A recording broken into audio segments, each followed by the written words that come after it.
ഘട്ടത്തിലാണ് കുറച്ച് ദിവസങ്ങൾ പിന്നിട്ടപ്പോഴാണ് ഒക്ടോബർ 7 ഹമാസിന്റെ മിന്നൽ ആക്രമണം ഉണ്ടാകുന്നത്. അതോടുകൂടി കുറച്ച് 2 വർഷം കഴിയുമ്പോൾ ഇന്ന് എവിടെ എത്തി നിൽക്കുന്നു എന്ന് നോക്കുക. അതാണ് ഇസ്രായേലിനെ സംബന്ധിച്ചിടത്തോളം എത്ര വലിയ ആക്രമണങ്ങൾ നടത്തിയാലും ഡിപ്ലോമാറ്റിക് തലത്തിൽ അല്ലെങ്കിൽ നയതന്ത്ര തലത്തിൽ ഇസ്രായേൽ നേരിട്ടുള്ള ഏറ്റവും വലിയ പരാജയത്തിൻ്റെ ഒരു അടിസ്ഥാനം കൂടിയാണ് ഇന്നത്തെ ഈ ഒരു ആക്രമണം എന്ന് പറയുന്നത്. ഇന്നത്തെ പ്രസ്താവനകൾ നമ്മൾ കാണുക. എങ്ങനെയാണോ MBSും അതേപോലെ തന്നെ GCC രാഷ്ട്രങ്ങളും ഇസ്രായേലുമായി ബന്ധപ്പെട്ടുകൊണ്ട് ഒക്ടോബർ 7 പ്രസ്താവനകൾ നടത്തിയത് എന്നതും ഇപ്പോൾ വന്നുകൊണ്ടിരിക്കുന്ന പ്രസ്താവനകളും ചേർത്ത് വായിച്ചാൽ എന്തിനായിരുന്നു ഹമാസിന്റെ മിന്നലാക്രമണമെന്നും എന്താണ് ഇപ്പോൾ ഇസ്രായേൽ ചെയ്തുകൊണ്ടിരിക്കുന്ന മണ്ടത്തരങ്ങൾ എന്നും നമുക്ക് മനസ്സിലാക്കാൻ സാധിക്കും. സൗദി ഇപ്പോൾ കൃത്യമായി തന്നെ ഖത്തറിന് കൂടെയാണ് എന്ന് പറയുന്നു എന്ന് മാത്രമല്ല ഇസ്രായേലിനെതിരെ രൂക്ഷമായി സംസാരിക്കുന്നു. UAEയുടെ പ്രസ്താവന വന്നു. UAE പറയുന്നത് ഞങ്ങളുടെ സഹോദരി രാജ്യത്തിനു വേണ്ടി സംഭവിച്ചിട്ടുള്ള ഈ കാര്യത്തിൽ ഇസ്രായേൽ കൃത്യമായി മറുപടി പറയേണ്ടി വരും എന്നുള്ളതാണ്. അപ്പോൾ GCC രാഷ്ട്രങ്ങൾക്ക് മുഴുവനും ഇസ്രായേലിനെതിരെ സംസാരിക്കേണ്ടി വരുന്ന ഒരു സാഹചര്യത്തിലേക്ക് വരുന്നു. ഫലസ്തീൻ പ്രശ്നം, അതാണ് ഏറ്റവും പ്രധാനം. ഫലസ്തീൻ പ്രശ്നം എന്നേക്കാൾ ഉയരത്തിൽ ഇപ്പോൾ ഉയർന്നു നിൽക്കുന്നു.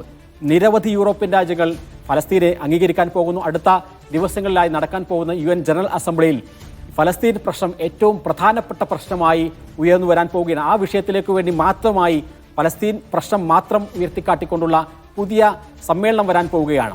അപ്പോൾ ഇസ്രായേലിനെ സംബന്ധിച്ചിടത്തോളം ആ മേഖലയിൽ ഫലസ്തീൻ പ്രശ്നം അവസാനിച്ചു, ഹമാസ് ഇല്ലാതെയായി, എല്ലാ രാജ്യങ്ങളും ഞങ്ങളുടെ കൂടെയാണ് എന്ന് പറഞ്ഞിരുന്ന സാഹചര്യത്തിൽ നിന്ന് മാറി ഇന്ന് മറുഭാഗത്ത് യൂറോപ്പിൽ നിന്നും യാത്ര തിരിച്ച ഗ്ലോബൽ സ്മൂത്ത് ഫ്ലോട്ടില എന്ന് പറയുന്ന വലിയ ദൗത്യം, അതിൽ പങ്കാളികളായിട്ടുള്ള ചെറിയ ആളുകളെല്ലാം നോബൽ സമ്മാന ജേതാക്കൾ, അതേപോലെ തന്നെ ലോകത്തിൻ്റെ മുഴുവൻ ശ്രദ്ധ ആകർഷിച്ചിട്ടുള്ള സെലിബ്രിറ്റികൾ, അതേപോലെ മനുഷ്യാവകാശ പ്രവർത്തകർ, EUവിൽ അംഗത്വമുള്ള ആളുകൾ, അതേപോലെ തന്നെ പല രാജ്യങ്ങളുടെയും അതൊന്നും മുസ്ലിം രാജ്യങ്ങൾ കൂടിയല്ല, അല്ലെങ്കിൽ GCC രാഷ്ട്രങ്ങളോ അറബ് രാജ്യങ്ങളോ അല്ല, മിക്കതും യൂറോപ്യൻ രാജ്യങ്ങളോ അമേരിക്കൻ രാജ്യങ്ങളോ ദക്ഷിണാഫ്രിക്കയിൽ നിന്നും ബ്രസീലിൽ നിന്നും ഒക്കെ അടക്കമുള്ള 50ഓളം കപ്പലുകൾ ഗസയിലേക്ക് വരികയാണ്.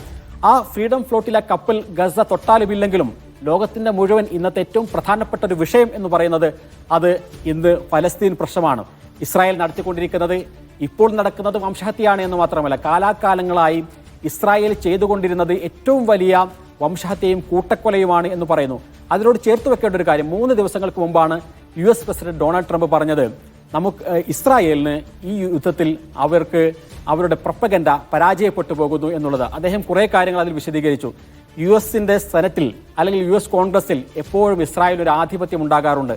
ഈ കോൺഗ്രസ് അംഗങ്ങളെ മുഴുവനും ഇസ്രായേലിൻ്റെ അജണ്ടകൾക്കനുസരിച്ച് കൊണ്ടുപോകാനുള്ള ഒരു മെയ് വഴക്കം ഇസ്രായേൽ ഉണ്ടാവാറുണ്ട്, സയനിസ്റ്റ് ലോബിക്ക് ഉണ്ടാവാറുണ്ട്. പക്ഷേ ഇപ്പോൾ അത് നഷ്ടപ്പെട്ടുകൊണ്ടിരിക്കുന്നു. ലോകത്താകെ ഇപ്പോൾ ഫലസ്തീനു വേണ്ടിയിട്ടാണ് സംസാരിക്കുന്നത് എന്ന് പറയുന്നു. ഇപ്പോൾ പ്യൂ റിസർച്ച് സർവേ അടക്കമുള്ള സർവേകളിലൂടെ സൂചിപ്പിക്കുന്നതും അതുതന്നെയാണ്. അമേരിക്കയിലുള്ള 60 വയസ്സിന് മുകളിലുള്ള ആളുകൾ പോലും ഇന്ന് ഏറ്റവും കൂടുതൽ പറയുന്നത്, ആ സർവേയിൽ പറയുന്നത് ഇസ്രായേലിനെതിരായിട്ടാണ്.